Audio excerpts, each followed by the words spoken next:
And it's time now for Media Watch with Emma James. Welcome to the set, Emma.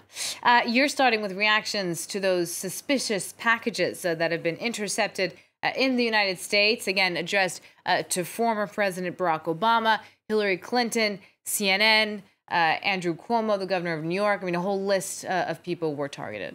Although it looks as though the Cuomo suspicious package isn't one.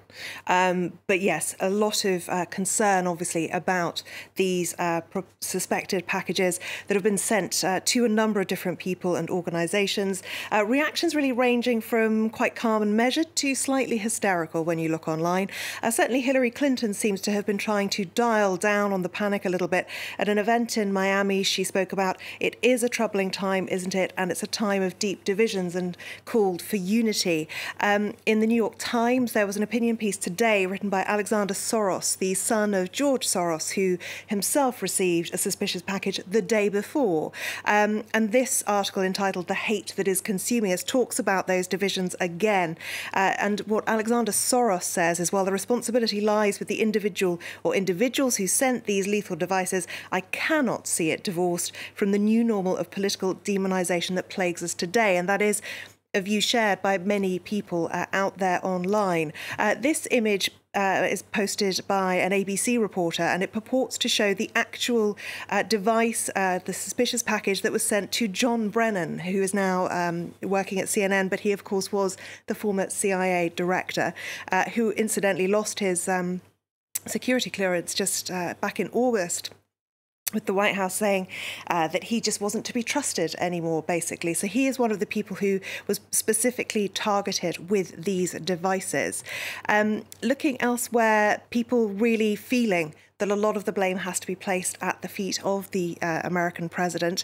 This gentleman saying every single recipient of the bomb packages, Soros, Obama, Clinton, Wasserman Schultz, Holder, CNN, has been a target of Trump's vicious comments at his raucous rallies. He didn't light the fire, of course, and he's condemning it, but he brought the kindling and the matches. A lot of people sharing this cartoon, which dates back to 2017, but many feeling it bears relevance today.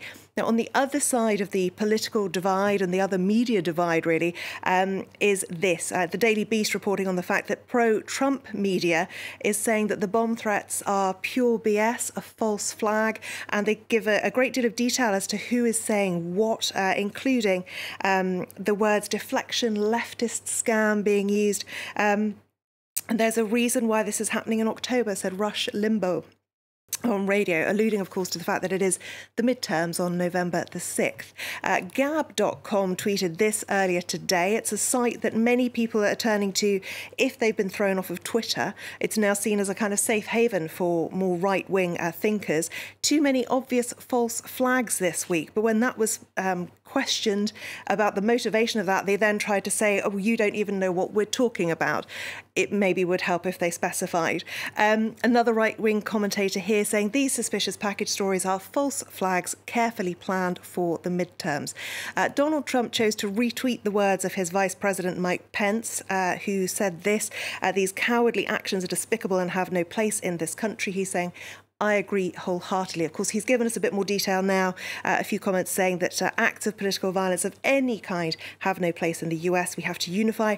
We have to come together. But a lot of people, certainly when you look online, there's not a lot of unity out there right now.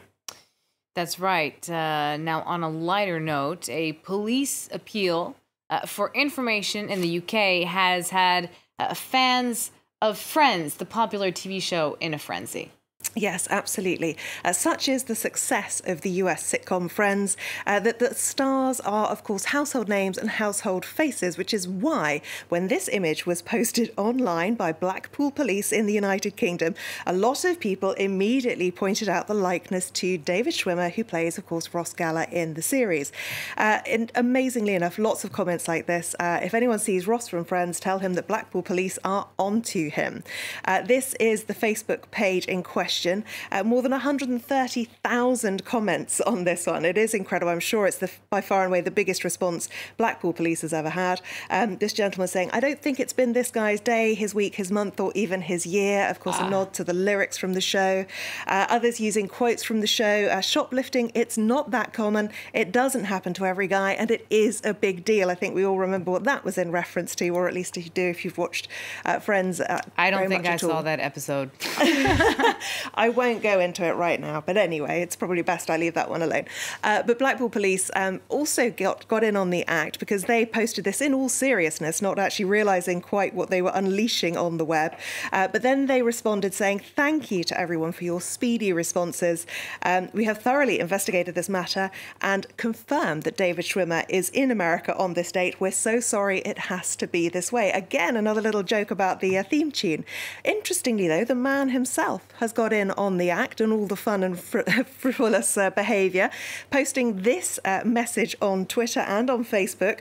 A little video of him walking out of a store carrying a crate of beers. This is the actor and not the man. This is the real David Schwimmer. Right. Hashtag it wasn't me. And there is his message. Officers, I swear it wasn't me. As you can see, I was in New York. To the hardworking Blackpool Police, good luck with the investigation.